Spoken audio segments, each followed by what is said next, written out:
Bismillah. The broadcast is now starting. All attendees are in listen-only mode. Hello, everyone, and good evening. Welcome to our session on excelling at your SBR exam. This is the second bit of our two-part series, and we have with us Rob Mullen, who has graciously agreed to support us and our students in their journey towards preparing for their upcoming SBR exam. Now, without really taking too much time, because I know there's fairly good amount of content to be covered, and wanting to give you the benefit of having Rob as much as you possibly can. Needless to give an introduction to Rob, he's a FCCA, and an SBR tutor guru, and he's quite a prominent name when it comes to IFRS in the UK, in the region, having done a lot of freelance work across the different countries in the world. Now, Rob's got huge experience around IFRS, as well as the current strategic business reporting exam, or the previous exam being the old P2 exam. So Rob is with us and is going to take us through key bits today on his session. And while I do that, I will hand it over to Rob to just do his quick hi hellos, and I'm trying to see if I can move the presentation rights to you, Rob. So thank you for your time again this evening, and welcome to the webinar. Over to you. Thank you very much. Thank you, Tahir. I'll just wait for you to send that over to me. I think we're there. Lovely, yeah. lovely. Yeah, brilliant stuff. And I'll just get my, I think we're there. Fantastic, everybody. Very, very warm welcome, although it's a little bit rainy here in the UK. Can I just check? Everybody should now be able to access the chat box. So if you can maybe just send me a little bit of chat, just so I know that that is working. Anything you want to say will be really, really good. Is there anybody there? Let's just have a look. Let's have a look at the chat now. Right, so you should be able to send across a message on the right. So I'm just going to. It's not the hugest deal, but I just want everybody to have a chance to respond to some questions from me. I think that's the main thing. Rob, I can see the answers coming through on the questions tab. So, you'd be able to see them on the questions tab. Right. Okay. Do you see questions? Yeah. Yeah. Okay, we can work around that. Right, let's get on. Everybody, very, very, very warm welcome to our second session. I'm actually going to get rid of the camera pretty much straight away. There is a question. Do you think I still look like that photo that Tahir showed you? Because that was quite a few years ago. Now, let me get rid of this. Let's just get rid of the camera. I want you to concentrate again on the slides. And I'm going to get straight into this slide deck. Now, here we are, session 2. Useful tips is the name of this session. And I just want to show you what we're going to be looking at in our hour or so that we have this afternoon. I do want us to have a little review of our first session together. Some of you may have not been able to see that. And there's some very, very important tips, if you like, useful tips coming from that first session. I then want to have a look at basically one question with you from an SBR exam. And the point of that is to give you some guidance, some tips on how to approach the SBR questions, which you can use for any question, for all questions, in fact. And then we're going to have a look at the SBR marking, the system of marking, if you like, the way that SBR is marked. And it is really, really, really important that you understand that for your own benefit, because it really works in your favor. And then we'll have a little Q&A session at the end. I'm going to repeat something that I said at the beginning of our first session a few weeks ago. And of course, we're just about 3 weeks before the exam now.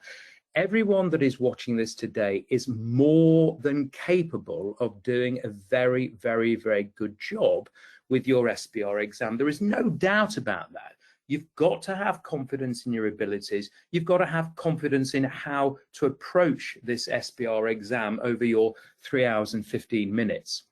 Now, in terms of a review of session 1, which was really dissecting the examiner's report, I do want to go over some of this again, and hopefully you'll see the reason why. Now, you might remember this. We said that the way that the results have gone over the sittings since September 2018, roughly 47 to 52% of students passing the exam, there's far too much, oh dear, when the results come through, when what we want is, oh wow, we want the oh wow, and we can get the oh wow if we think about how we are approaching this exam, and of course your studies to the exam in 3 weeks' time. So this is really, really important. Now, let's just review some of the things. The examiner said that there is some calculation in this exam. Yes, indeed there is. I said to you that roughly 25 of the 100 marks are for the calculation.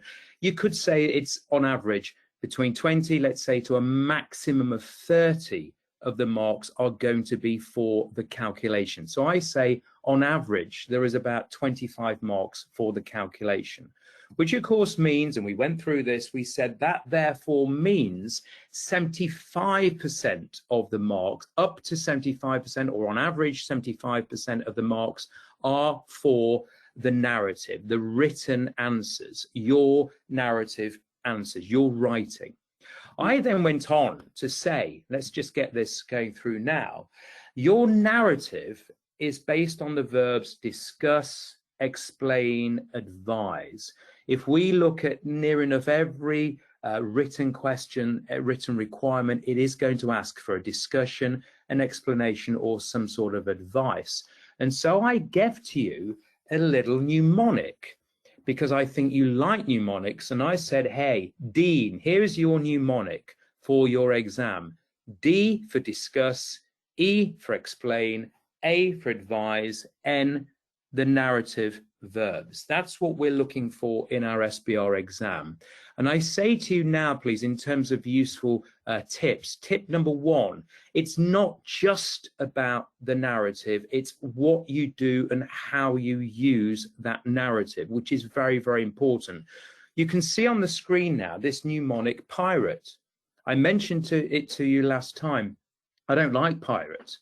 I don't think markers particularly like pirate. Pirate actually doesn't mean anything.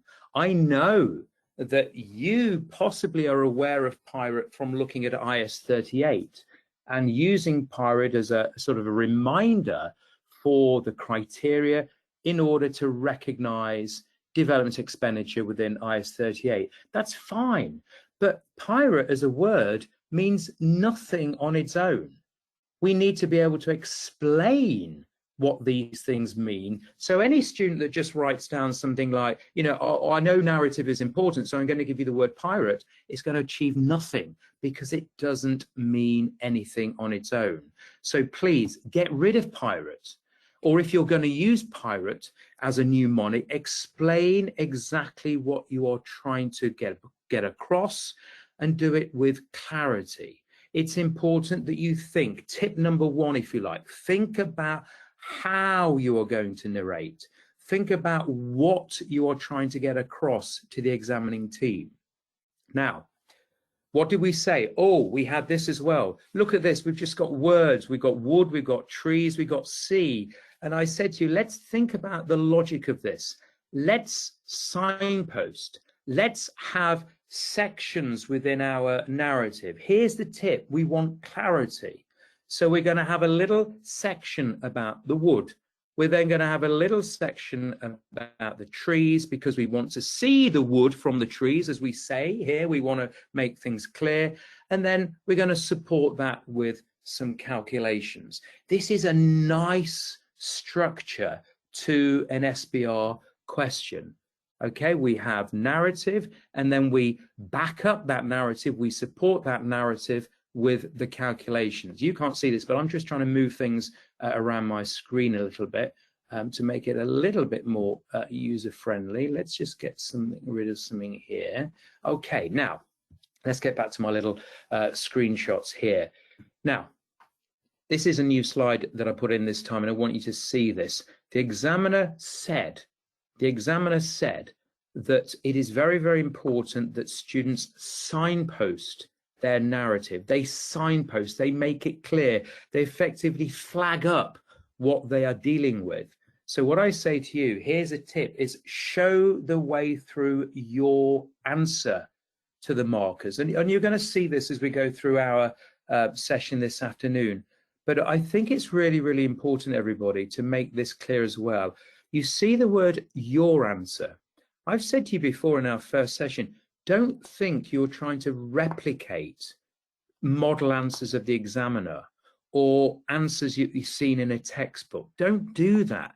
Allow yourself, or I should say, allow yourself to find your own voice. It's your answer that is important to the markers, because that means that they're seeing that you are finding your way through this case study, explaining what you see in front of you, and that is really, really important. Now, the other thing we said, let's just have a look at this. Let's just look at all these words. This is typically what the markers see so often. They see what I call to you chapter and verse. It doesn't mean anything. I said to you, in terms of the narrative, chapter and verse, no. Clear and concise, yes. There's a tip. Make your narrative clear. Make your narrative concise. When the markers are faced by just page after page of what appears to be rote learned regurgitation, then I have to say to you that you're not going to get the oh wow. You are going to get more of the oh dear, I'm afraid. So it's not just about the narrative, it's how you narrate, which is really, really important. Make it clear, make it concise. It is very, very, very possible for us to do that. Now, oh, do you remember this? Do you remember the goose, the wild goose? And I give to you the phrase, a wild goose chase. And tip here, please, do not go on the wild goose chase. I'm going to show you what I mean more about that. But we use this as a phrase to say, basically, you're wasting your time. And we tend to find situations where students go off on a tangent or they go down the wrong road, they go on a wild goose chase, and they end up wasting their time. We have to be deliberate. We have to be specific. We have to be focused when we are answering the questions in the exam. Or let's put it another way. And again, you've seen some of this. Answer the specific question. Make specific points. Regurgitation is not specific. It's never going to be specific. And answer the question in front of you, and that question itself may be made of two specific questions. All of these things, please, are tips for every question that you will attempt in the exam. Okay, so we know it's a narrative exam. We know it's predominantly based around the words. It's not just the words, it's how you choose your words. What is it you're trying to get across? Make it clear and make it concise. Now, I want to use some of that in terms of giving you some tips for guidance on questions that you may well see. And remember, you know, all the exams that we've had so far, those questions are not going to be repeated. There may be similarities, but of course there are going to be differences. And that is a challenge, and it's a challenge we can all face and face successfully. Now, I'm going to put up a diagram, a picture here for you, and I'd love it. I would love it. If we had the chat box working properly, I would just love it. And maybe you can think of this anyway. I want you to think about the accounting standard that comes into your mind as you see this picture. And this is relevant to the question that we're going to look at in a minute. What do you see here? Well, to me, it looks like a construction site. There is some sort of construction going on here. So what does that mean for accounting standards? Could it be, well, clearly it's a property, but could it be an item of PPE, IAS 16? Could it be an asset being constructed for our own use? Could it be IAS 40? That, of course, is investment properties. Could it be covered by IAS 2? Could this be a building that we're building for our own inventory to sell on? Or could it be a building that we're building for someone else, which of course means it's our revenue, and then we'd have IFRS 15 being the relevant standard. The point is, everybody, that from that picture, that one picture, you can create pictures in your mind, and you need to come up with possibilities, but you never assume. Never assume. Tip, never assume.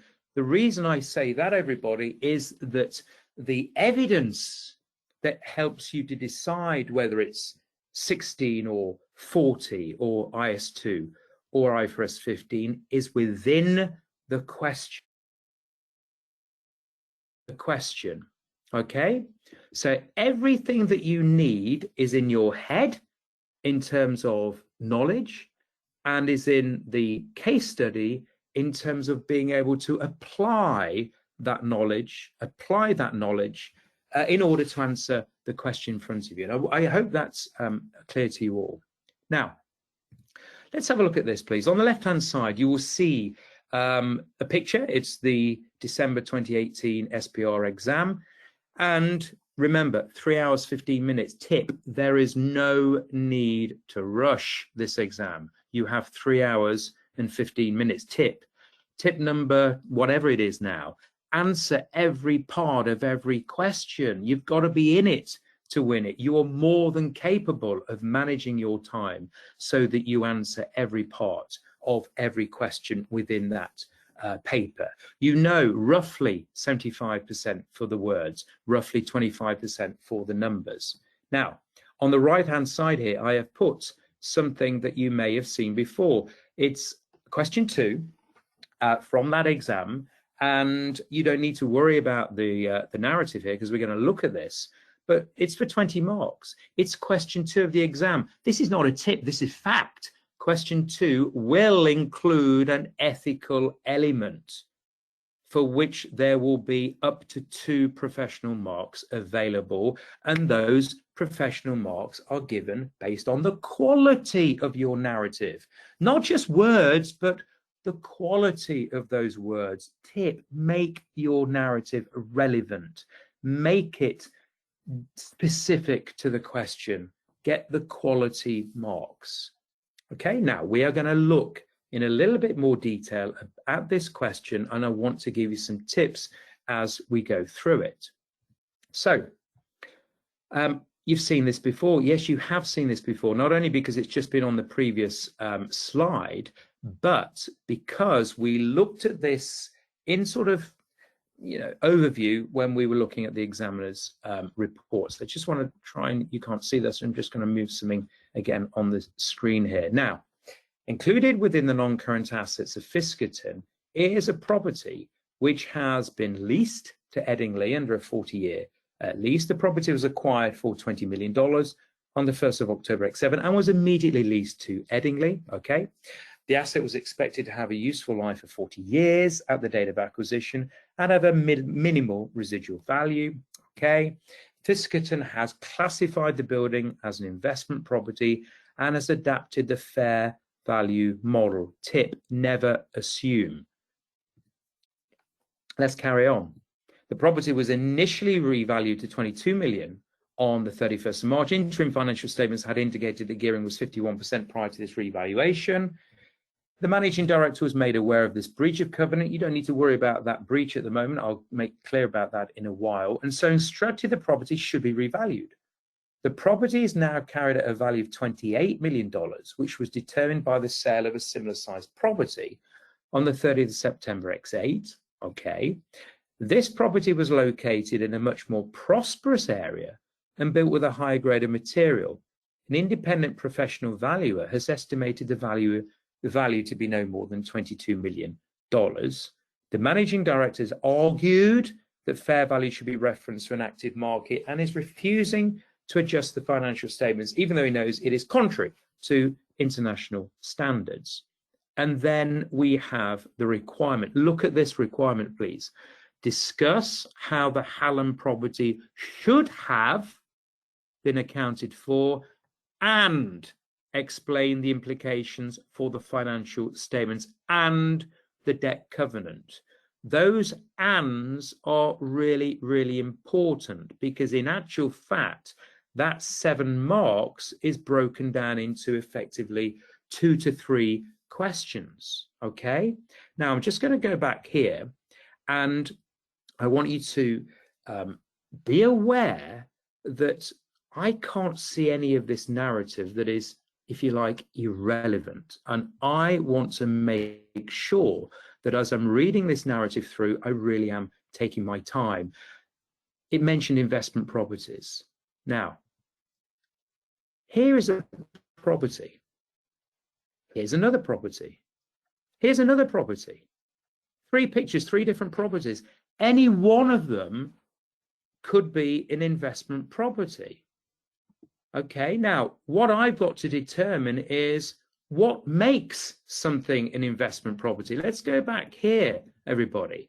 Fiskerton has classified the building as an investment property. Just because they've classified it as an investment property does not mean it is an investment property. So property, property, property. Any one of those could be investment properties. I need to go back now over the question slowly. Tip, please, for you.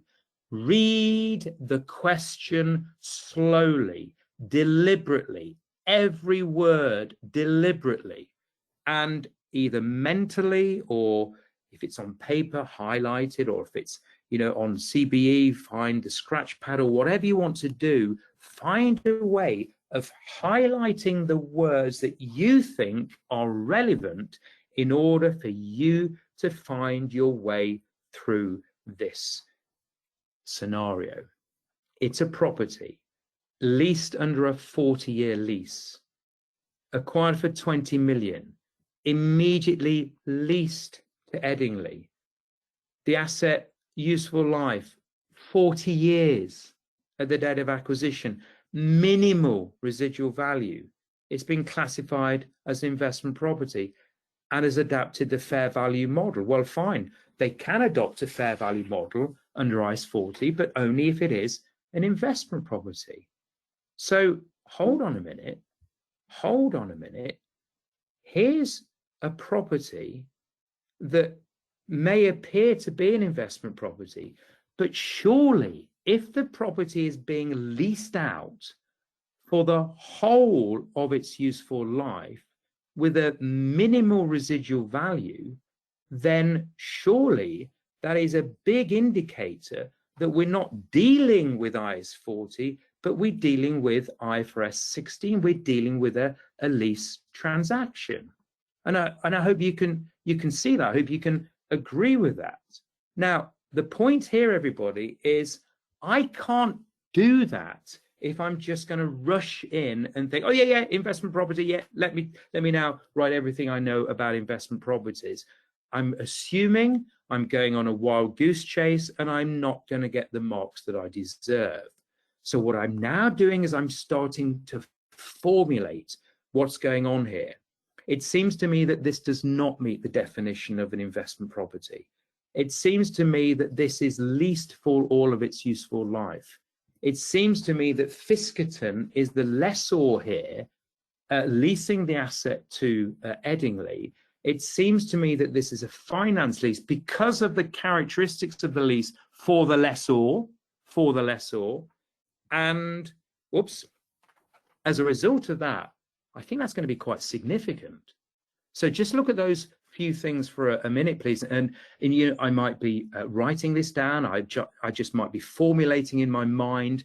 But my point is, everybody, the tip is that I need to formulate this. I need to think through this. I cannot afford to rush in this 3 hours and 15 minutes and go on a wild goose chase, because I will not get the wow, I will get the oh dear. Now, let's continue. And again, I'm going to underline some more things here. It cost 20 million. It was revalued to 22 million. The property is now carried at a value of 28 million. So overall, it's been fair valued upwards by 8 million. An independent professional valuer has estimated the value to be no more than 22 million. Okay, well, hold on a minute. All of that information to do with fair value is surely irrelevant if the asset is not an investment property, but is leased out under a finance lease from Fiskerton to Eddingley. So I continue with my story so far. The recognition measurement is not per IAS 40, but is per IFRS 16. It has to be. That, of course, therefore means that fair value should not have been applied, because fair value measurement is irrelevant for a lease. It would be relevant if it was an investment property, but it's irrelevant here. And I'm formulating this, and I've got to have the courage of my conviction. Tip here, everybody: be courageous, be strong in your thinking, because of the knock-on effect here. The property should be derecognized, and the asset is not actually the property, but of course is the lease receivable. Okay, now I just want to take you away here at a minute, and I just want to show this very, very quickly. Here, look at this, everybody. This is the standard IAS 40, and it says here, paragraph 9, the following are examples of items that are not investment property and are therefore outside the scope of this standard. Property that is leased to another entity under a finance lease. Well, this is what is going on, isn't it? It's not an operating lease, it's a finance lease, because it was leased for the whole of the useful life, minimum residual value, and I'm building up this evidence in my head. To be honest, I've not even started remotely to think about writing my answer, because I'm formulating this in my mind. Now, why is that so important? Because there's something else. Because there is something else that I'm now going to share with you from the question. The following is an extract from the Statement of Financial Position of Fiskerton, a public limited entity, as at the 30th September X8. I'm going to put up here this little extract. This is from the question that you saw previously. Okay, this is all from the question, but look at this. The bank loan has a covenant attached whereby it will become immediately repayable should the gearing ratio, and here the examiner tells you how to calculate gearing, so you don't even have to think about that, because I'm reading it slowly. A Fiskerton exceed 50%. Fiskerton has a negative cash balance as at the 30th September X8. Right, now, I think this becomes really, really clear now why they are wanting to classify this as investment property. Look at this, everybody. Here's the loan. Here is that long-term loan, 50,000. Here is the equity that we will compare that to in order to calculate the gearing ratio. Let's just get these clear. Let's get the figures clear that we are dealing with. Now, you know that the ratio, the gearing ratio, is going to be the long-term debt over the equity, the relationship of that loan to the equity. Now, based on the figures that they have provided, based on the revaluations, the fair value exercise that has been carried out, this is the gearing ratio that currently exists, 49.8%. But hold on a minute, we know that it isn't investment property. Therefore, fair value is irrelevant. The property should have been derecognized. We should recognize a lease receivable. All of those fair value gains need to be removed, reversed out of retained earnings. So I'm now going to do that. And, as a result of that, the gearing ratio corrected, the gearing ratio is 54.1%. 54.1%. Now, in my planning, all of this is allowing me to determine for the second part of the question why the managing director is wanting to do this. Because clearly, without the fair value gains, the loan covenant is breached. Story so far, everybody, I continue. Story so far. The correct gearing is approximately 54%. The covenant is breached, which means, oh dear, oh dear, oh dear, for the company, for Fiskerton, this could be very, very bad news. Very, very bad. Now, what I'm saying to you, please, the tip here, and it applies to this question and it applies to every other question. You read the question carefully, you read the requirements carefully, you read the narrative very, very carefully so that you can start to formulate a picture in your mind, and then we can start to think about how we piece together our solution. So here, I'm now thinking, let's talk about whether it's an investment property or a lease. Let's put some knowledge down.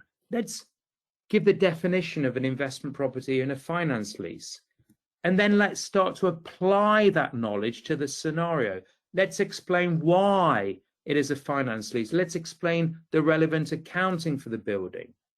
Let's explain that because of that, it's IFRS 16 and IFRS 14. IFRS 13 is actually irrelevant here. Let's think about another heading, another signpost, impact on the financial statements. Let's think about what we can say within that. We need to de-recognize the property. We need to remove those fair value gains. And then we can expand that by talking about we need to recognize the lease receivable and the resulting impact on the statement of financial position and the gearing. Now, I don't want to give you here, everybody, a specific solution. That's not the point, because I don't want you to replicate. But what I'm saying to you is, in your own creative minds, what you're trying to do is to think about the approach that shows the way through your solution. I then have a little heading, calculations. I then bring up the original calculation and the restated gearing ratio calculation. And then I have, if you like, a conclusion, the implications for Fiskerton. And the implications, as we've seen, is that they will either need to renegotiate the terms of that bank loan, because if they don't do that, then surely there is going to be a huge issue with an impact on the going concern, possible impact on the going concern of the business. Now, what I've therefore done, everybody, is this. I'm showing the marker, the wood from the trees. I'm signposting my way through the narrative for those 7 marks, 7% of the exam paper. I'm giving a flow to my narrative. Now, you might sit there and say, Rob, I haven't got the time in the exam to write these subheadings, these little subtitles. And I say to you, yes, that may be true. In an ideal world, I would have subtitles and subheadings as I've got on here for these parts of my solution. But the main thing is, that's how I'm formulating my response, and that's how I'm going to try and show it to the marker so that it doesn't just become a page after page of black and white text. I am giving them space. I am giving them things that are easy on the eye and easy to read, and therefore easy to mark, and therefore easy to give me the marks so that I go, oh, wow, rather than, oh, dear. Or put it another way, everybody. You've seen this before. Tip, please read this. Specific, specific, specific, specific. Never assume. Give yourself the time to plan your response. There is no need to rush in. We sometimes say less is more. It doesn't need to be page after page. It needs to be clear and concise. It needs to be specific. You need to think about formulating your response to that specific question. Signpost it if you can. Think about those subheadings so that you avoid seeing the goose, avoid going on the wild goose chase. I don't want wild goose chases. I want good, successful candidates. You're all capable of doing that. Now, look at this, everybody. Let's go back to the question, because you know it's question 2. There are ethical considerations for which there will be 2 professional marks. You need to think about this. You need to consider. Let me take you back to the question here, and I'm going to highlight this. Fiskerton classified the building as an investment property and has adopted the fair value model. Why did they do that? Was it incompetence? Was it negligence? Was it fraudulent? What's going to be the impact on that? What's going to be the impact on the users? What should the accountant do? They can't ignore it. They've got to do something about it, because we cannot allow this to happen. We cannot allow this information to be given to the users, because the users need proper, useful information to make their decisions. This is what we've got to think about. And as I said to you in the first session together, you cannot have an ethical issue without an accounting issue. So I want us to think about that, please. I want us to think. We'll come back to the ethics in a minute. But again, what I'm trying to do here, everybody, is to say that in actual fact, you see clarity here between the accounting side of the answer and the ethical side of the answer. And please tell me now that you will not simply write in your solutions to any ethical issue, the accountant should resign, because that is going to get you, oh dear, it's not good enough at this level. Let's continue again. Look, the managing director was made aware of this breaching of covenant, instructed the property should be revalued. You can see now why the managing director is doing this. It looks as if the managing director has so much power. You could argue that the managing director is maybe not aware of international accounting standards. They're not the chief financial officer, but they're in the boardroom. They have a responsibility to either know specifically or to discuss this with others that are knowledgeable. Their boardroom, it's the managing director. You can't get away with this. The property was located in a much more prosperous area and built with a higher grade of material than our property. The managing director has argued that fair value should be referenced to an active market and is refusing to adjust.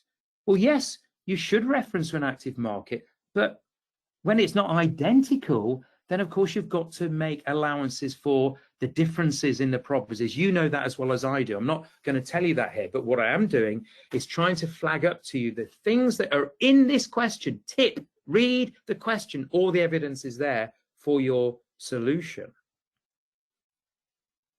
Now, let's get back to the accounting, okay? Because I want to just move this on to the second part of the question. And I'm going to give you the requirements here before you look at the question.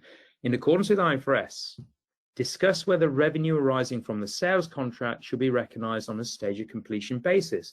And just so that you are aware of this, everybody, here is that question again. And this is part B of the question. And you will notice it's for 4 marks. Tip, please. Think about that mark allocation. Quite clearly, you are not going to be writing as much detail for part B as you were for part A.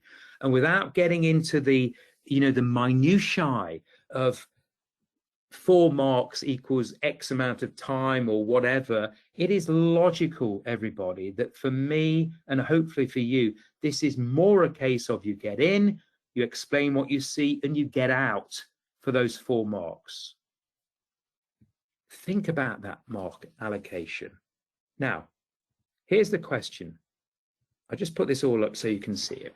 Fiskerton has entered into a sales contract for the construction of an asset with a customer whereby the customer pays an initial deposit. The deposit is refundable only if Fiskerton fails to complete the construction of the asset. The remainder is payable on delivery. All the evidence is here in front of you, everybody. If the customer defaults on the contract prior to completion, Fiskerton has the right to retain the deposit. Here we go again. The managing director, who you know is now dodgy, believes that as completion of the assets performed over time, revenue should be recognized accordingly. He has persuaded the accountant to include the deposit and a percentage of the remaining balance for construction work in revenue to date. Oh dear, oh dear, oh dear. You know the way that this is going, everybody. Now, before we look at this in a little bit more detail, remember from last time what the examiner's observations were, and it's specifically this second point. Any mention of IFRS 15 in a question seems to prompt a regurgitation of the 5 steps to revenue recognition. There's only one thing I can say to that, please, and it is this: rubbish. For 4 marks, you're never going to be thinking, oh yeah, let me tell the examiner everything I know about IFRS 15, and of course the steps, because the steps are really, really important. Well, they might be, but not in this question. Not in this question. Look at this.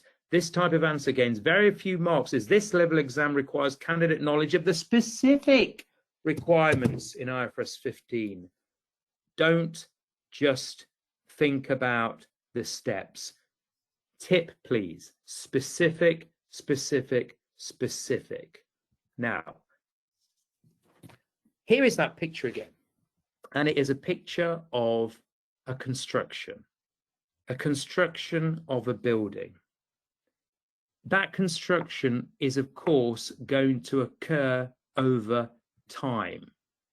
But in terms of revenue recognition, is the revenue going to be recognized over time, or is it going to be at a point in time?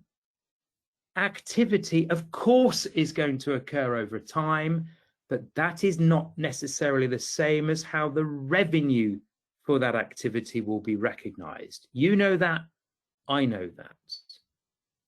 Let's highlight some points. Construction of an asset. There was an initial deposit. Okay, it's a deposit. That's not necessarily revenue. The deposit is refundable only if Fiskerton fails to complete. The remainder is payable on delivery. If the customer defaults, then Fiskerton has the right to retain the deposit. Completion of the asset is performed over time. Revenue should be recognized accordingly. Well, again, just because they say it's an investment property doesn't mean to say it's an investment property.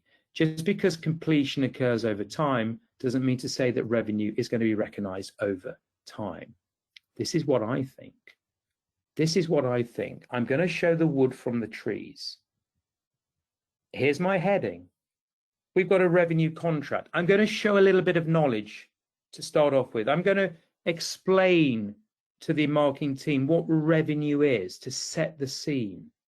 I'm then going to explain how revenue is recognized according to IFRS 15, which of course is based upon the transfer of control, regardless whether it's goods or services. I'm then going to start applying that to the scenario. So we've got knowledge, we've got application. Again, the same as before, knowledge and application. I'm going to explain that the deposit is just a cash flow. It is not necessarily revenue. We have one performance obligation, which is the delivery of that asset, which is what we flagged up. And so what we've got to think about is how that performance obligation is delivered. Is the performance obligation, is the control on that performance obligation transferred over time, or is it at a point in time? Well, we certainly have one big indicator in the question, and it talks about delivery of the asset. There is only one obligation here, which is to deliver that asset. And so we have to think surely that it is the delivery of that completed asset which completes the contract, which completes the sales contract.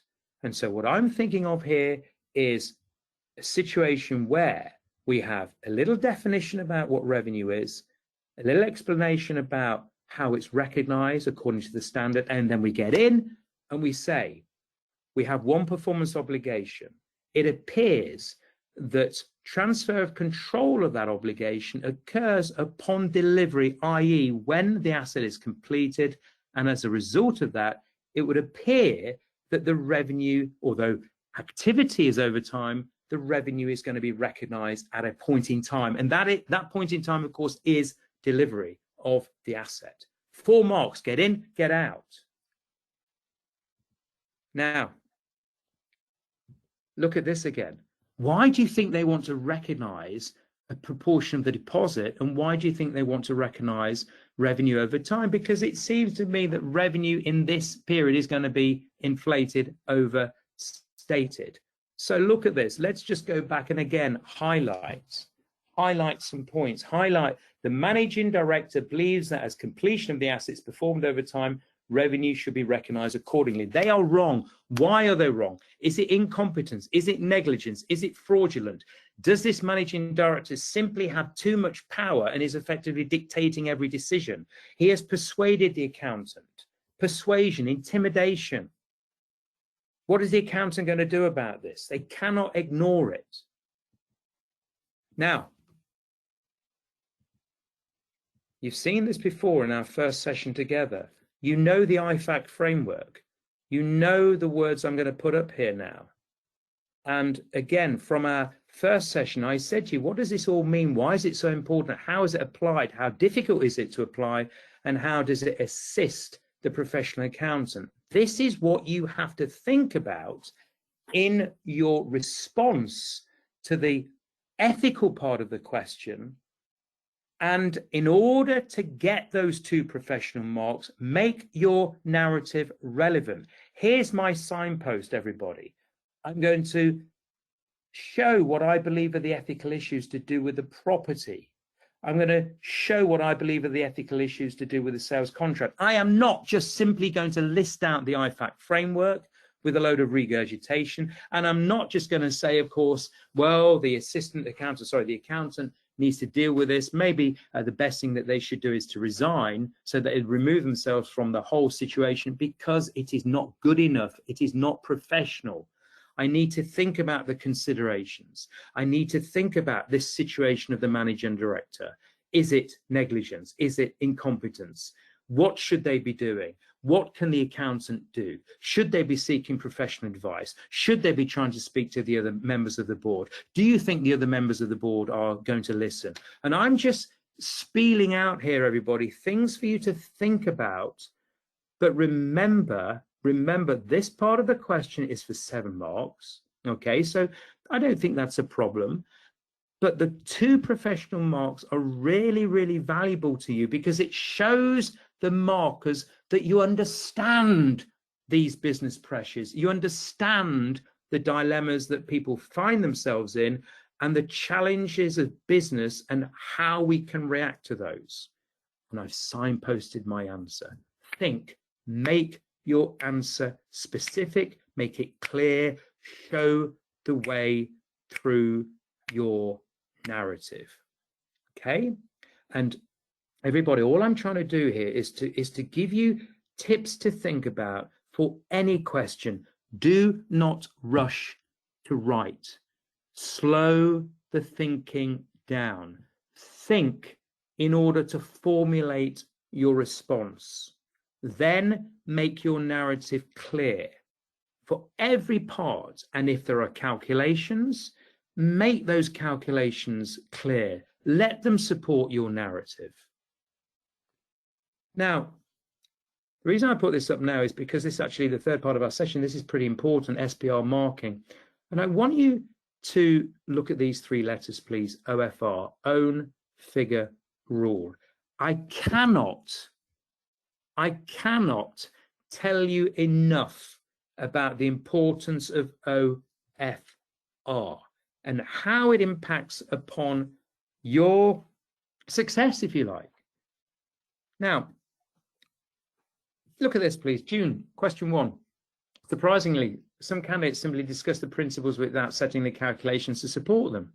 The question quite clearly asks for both an explanation and a calculation. Look at this final bit. Because of the nature of the computations, particularly for the calculation of the profit on disposal in the consolidation, markers were instructed to use the own figure rule. Take heed of this, please. OFR. What does it mean? Look at this, please. And you can't necessarily answer this to me, but look at this calculation. I want you to think about whether you'd give this a tick or a cross. 4 plus 4 plus 4 equals 13. Well, you know what? I'm going to give it a tick. Why? Well, because it was correct to add 4 plus 4 plus 4. That was correct. The fact that I, can't count, or the fact that I put the figures in my calculator wrong and came up with the 13 is irrelevant, because the principle here is correct, which is to add 4 plus 4 plus 4. I get the marks. Look at this second one, please. 4 plus 4 plus 4 equals 12. Well, actually, that calculation is correct. But if I should have added 4 plus 5 plus 4, then at least part of this calculation is going to be wrong. So numerically, this is correct, but in principle, this calculation is wrong. So I don't get all of the marks, or I lose marks here. But there's no negative marking. Now, this is the genius of OFR. Look at this calculation here, everybody. 12 plus 4 plus 4 equals 20. And by the way, I have used the 12 from the previous calculation, which, although numerically was right, in principle was wrong. I'm now using my own figure. I've brought down my own figure. So assuming that the 4 plus the 4 is correct, even though the 12 was actually wrong, I am still going to be awarded the marks, because I cannot be penalized more than once for the same mistake.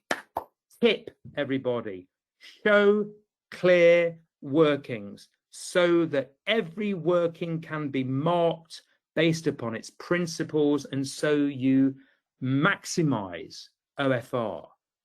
Look at this, please. The 20, bring it down, plus the 4 plus the 4. What are you going to give it? Are you going to give it a tick or a cross? Well, I'm actually going to give it a tick, because if it was correct to add 4 and 4, then I'm correct in principle, even though I can't add up. I can't add up.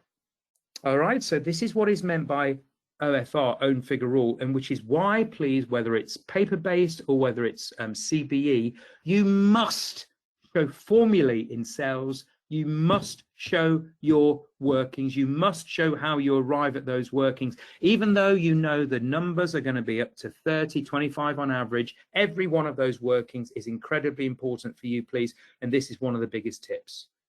Biggest tips. And there's another thing, please, and it is this. I've got another thing to give you, which is ORR. This is my little mnemonic, ORR, for own relevance rule. And I want you to just look at the following slides, please, to not just think about OFR, but ORR. From March 2020, the examiner's reports, candidates may be awarded marks for discussion of issues which do not appear in the suggested solution. Well, that is fantastic, because it never was about trying to replicate a model answer. It was about you being creative thinking, you showing what you think is there, you giving relevant points based on what you believe.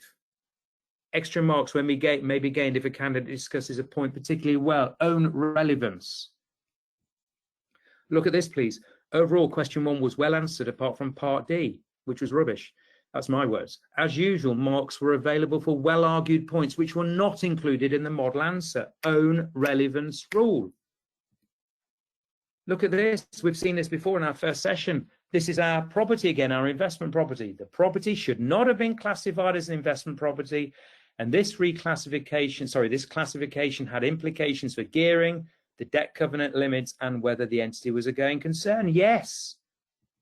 Many candidates felt that the investment property classification was justified. Well, they were going off at a bit of a goose chase, weren't they?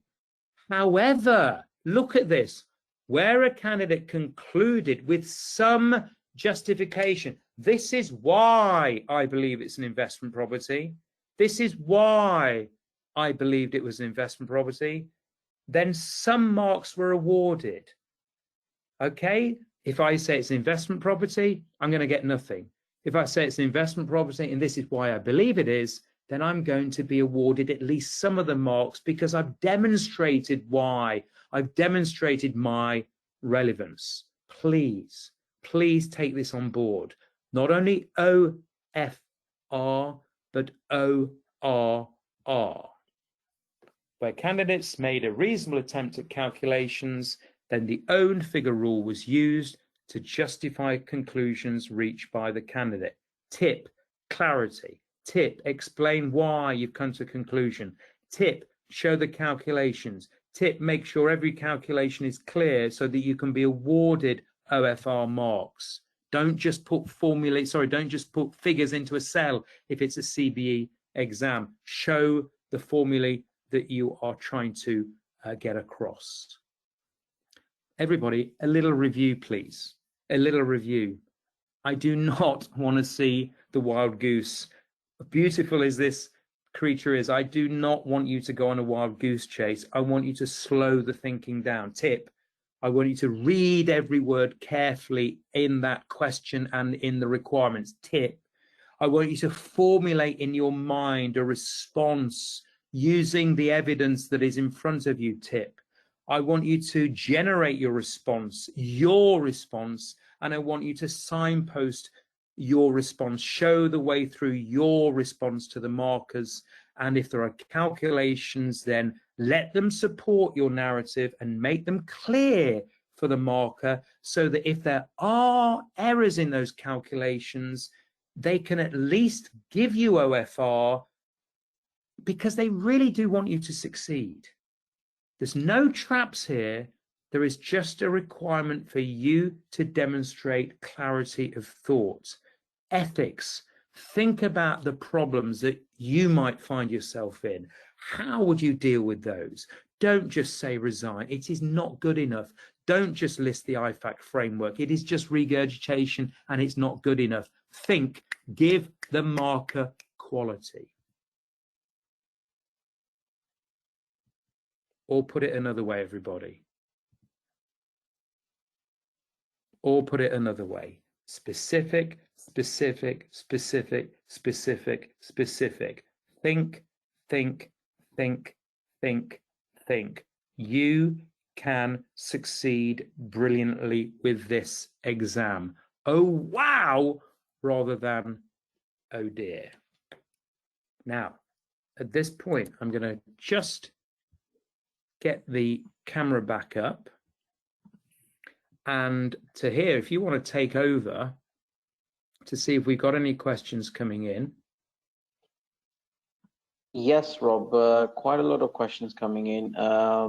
As I've obviously answered a couple of them as I've gone through, which were relevant, but one particularly around your area of expertise. So there's a question coming in from a student that says, we're 3 weeks away from the exam now. Yeah. What should be the ideal strategy and what should be the plan?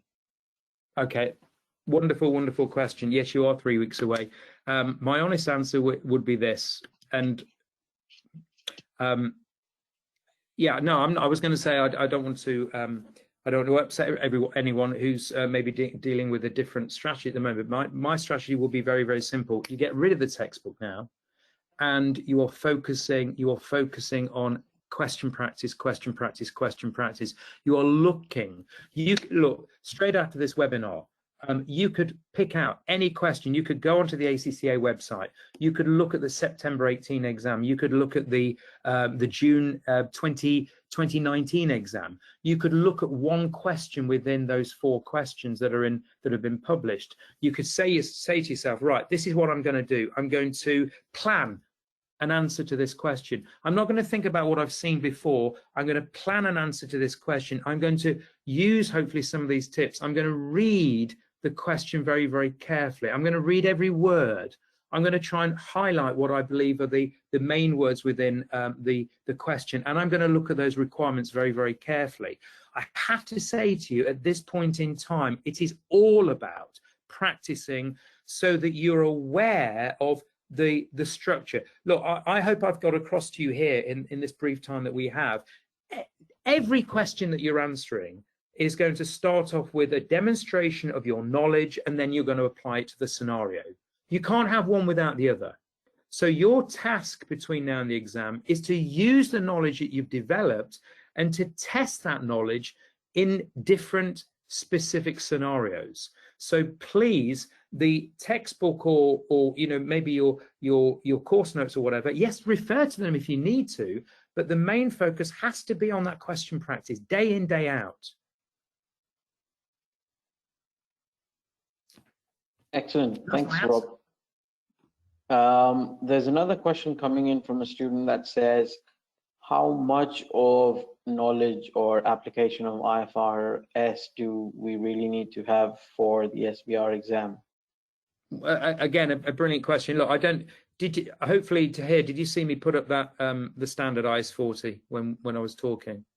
Yep. The short answer to this, and you may be aware that I could just talk and talk and talk, because I want you to succeed. Now, the short answer to that question is as much as possible. You never, ever, ever stop learning with this subject, with SBR, corporate reporting, whatever you want to call it, financial reporting at this level. So as a trainer of directors, professionals, as well as students, I never stop researching the accounting standards. I never stop going onto the ISB's website and never stop wanting to find out more, because the more that I know, the easier it is going to be to apply that knowledge to a given scenario. The more likely it is going to be that if I have a client in front of me that says, Rob, I've got this transaction, not sure what I should do with it, the chances are I'll be able to respond. I want to be standing in an environment where I can answer every question. Okay, I want to answer every question, and the way I do that is by learning, reading, and then applying that. And the application is very, very important. You cannot apply knowledge unless you have that knowledge. The application is a skill that is developed from having the knowledge. They do not exist in isolation. So you know, look, when I was passing my exams, rightly or wrongly, I would be picking things up until the minute I went into the exam. I don't know whether that's good technique or not, but I was pretty happy with my results many years ago. I do not want to stop learning. So whatever you can in the time that you have, and you can do that from the questions themselves, by the way, because every question will be different, and you can pick up knowledge and application from those questions. But yes, this is where I would say, yeah, okay, don't forget that you have got supporting material, you have got the ability to go on websites like the ISB, to pick up more things. People say to me, what's the current issues? Well, effectively every issue is current. Go onto IS Plus, read some pages of IS Plus, get interested in the projects that are going on with the standards board. Never stop. Thanks, Rob. It's worth it. It's worth it. Really interesting point, particularly around practicing, and again, a very sort of good follow-up question coming in from another student. Yeah. It says, they find it difficult to be able to, while practicing questions, to be able to apply knowledge into the scenario or into the given question, and they struggle with being able to understand where they're going wrong and how can they improve their question practicing technique. Right. Okay. Again, I mean, there is a short answer. There is a wide answer here. The short answer is it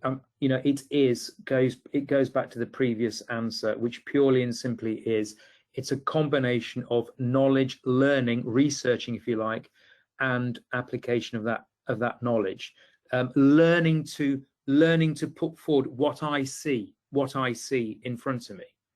So I don't know whether look, I tell you what, if I put in front of you a picture here of a plane, an airplane, and I could say to you, look, tell me the accounting standard, and it's similar to what I did with the property. I want you to think about the possible standards that might be relevant, and then I could drop clues into you, and then you start thinking about, oh yeah, now I see, I might have thought it was inventory, but actually I can now see that this really is an item of PPE, or really it's a lease transaction. You know, it's that type of thing. Now, what you have to do, and I think this is really, really important. First of all, you have to learn to make mistakes, because it is from making those mistakes that you will actually learn more. You have to be prepared to find a way of planning as many answers as possible. Do not just go and read the examiner's answers, because it's not going to get you anywhere. Once you have provided a plan to an answer, yes, then go and see what the examiner said. But remembering that the examiners are, if you like, model answers which will never be replicated in the exam. And so the confidence, the building of confidence comes from this. I see that they are classifying it as an investment property. I am going to question that with the knowledge that I have, and I'm going to look at the evidence in the question, and it now becomes apparent to me, because I know my IS 40, that this cannot ever be an investment property. And as a result of that, here is the knock-on effect. Now, as students, every single student is likely to come up with a different way of writing that, and that's what the markers are going to see, and your answer could be very, very different from mine. But if I have the confidence and the strength not to rush through reading the question and having the courage of my conviction to say, aha, they believe it's an investment property, but I'm telling you they're wrong, and this is the reason why they are wrong, that's where you get your confidence, by having the I suppose the confidence to say to someone, look, you might think it's IS 16, but I'm telling you it's IFRS 16, and this is the reason why. It's practice, it's experience. This is where, you know, it becomes useful with friends, maybe to say something like, look, I've got a transaction here. What do you think about this? Why do you think it is X rather than Y? It's practice, practice, practice. It's finding a way to question yourself, to be skeptical, to not take things at face value, to read every word carefully, to never assume, to make sure your thinking is now, not think ahead, but think now. You can do it. I promise you can do it. Thank you, Rob. Thanks for the brilliant suggestions. The final question here is around the exam strategy and being able to manage time effectively. Yep. So what is there a particular order in which students should focus on, or what is an ideal strategy for students? Yeah, okay. You know, look, again, I think there's a short answer and an easy answer here. Which way is the exam paper structured? Section A, Section B, 1, 2, 3, 4. What do you think a confident student is going to be able to do? Question 1, question 2, question 3, question 4. What do you think a weaker student is likely to do?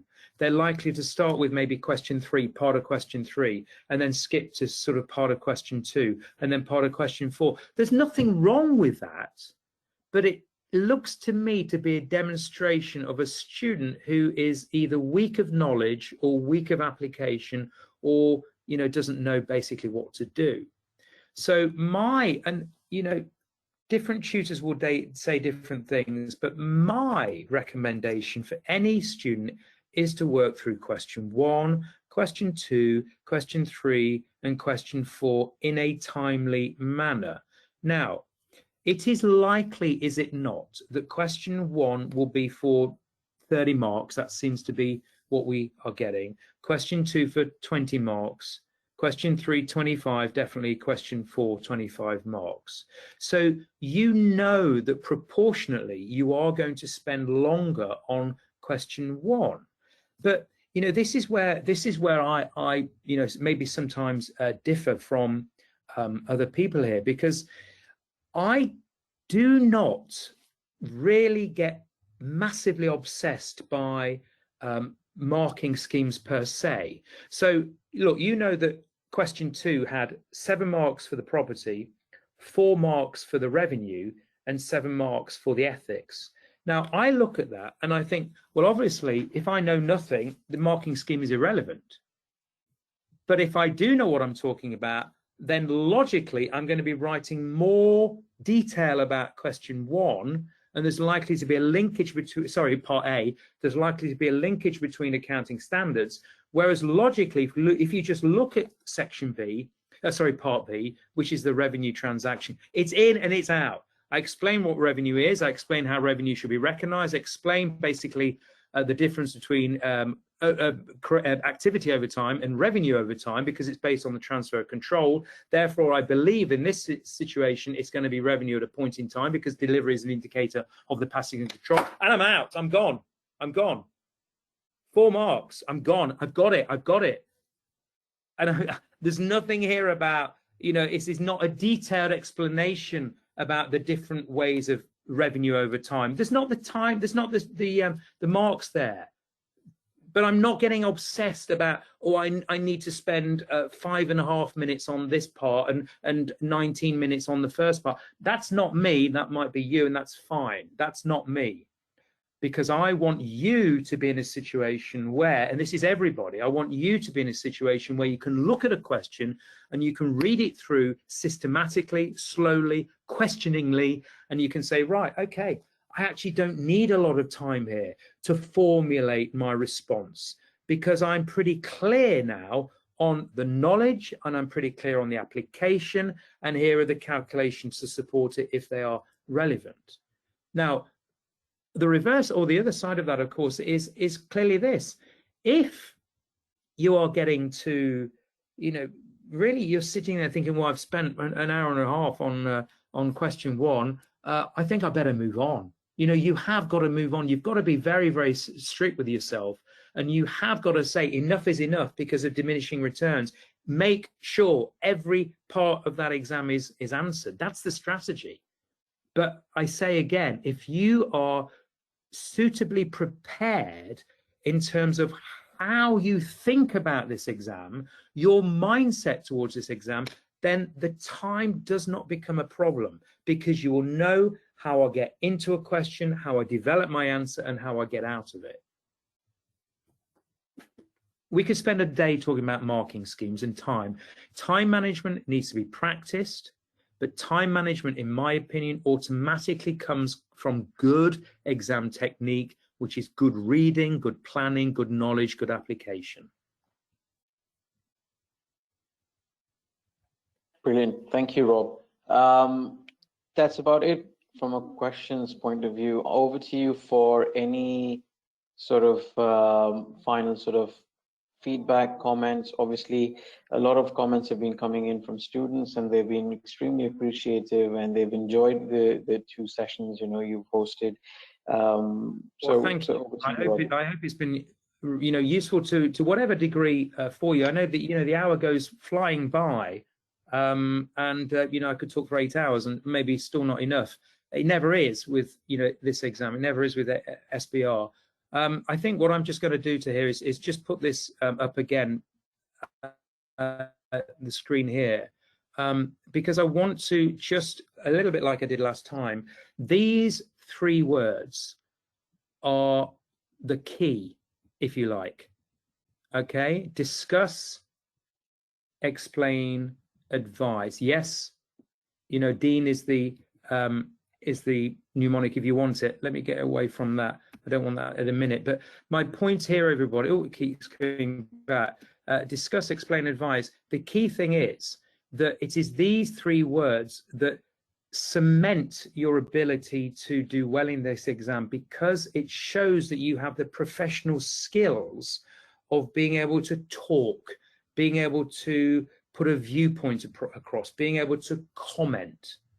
It takes you above, miles above and beyond a number cruncher.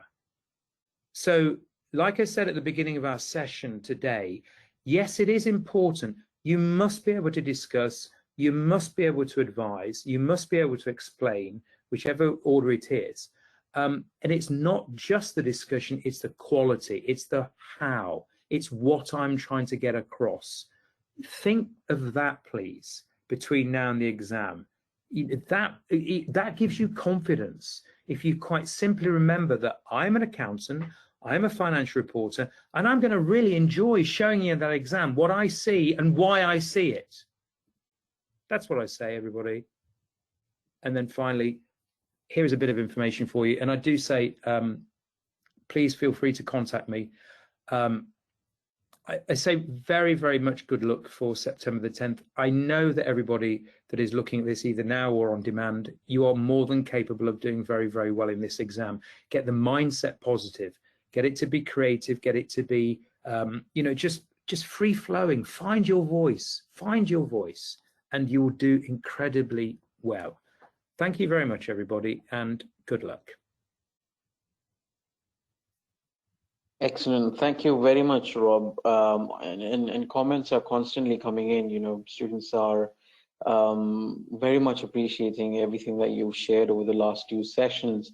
Some of them have, in fact, even asked, when do we get to hear from Rob more? And obviously the contact details shared here will definitely help.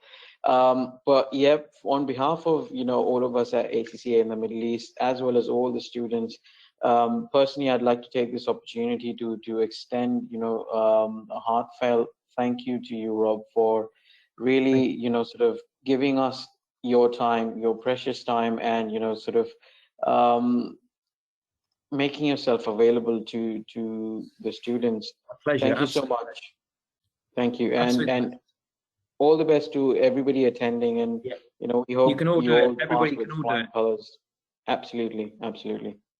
Thanks a lot, Rob. Thank you, everyone. Thank you, everybody. Thanks for listening, and good luck. Good luck. Take care. Bye-bye.